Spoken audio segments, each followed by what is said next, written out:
জবরদস্তি হলি তোরে আমার এই জায়গা রাখলাম না, তুই চলে যা, পাশে চলে যা। ওই পাশে পাঠায়া দিছে।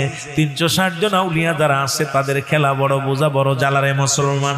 এই কবুতর ছিল মুসলমান প্রথম যুগে। রাসূল পাক সাল্লাল্লাহু আলাইহি সাল্লাম যখন হিজরত করে মক্কা থেকে মদিনায় যায়, গভীর মনোযোগ শরীয়তের মৌলবীরা এবার শোনেন।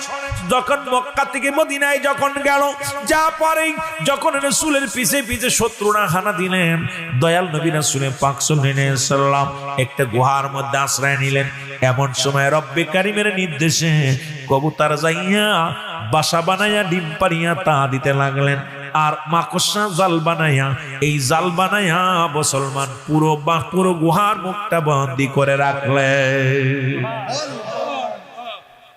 এখন রাসূল পাক সাল্লাল্লাহু আলাইহি সাল্লাম যখন মক্কা থেকে মদিনায় হিজরত করে চলে গেলেন, মাকড়সা বলে আমার আল্লাহ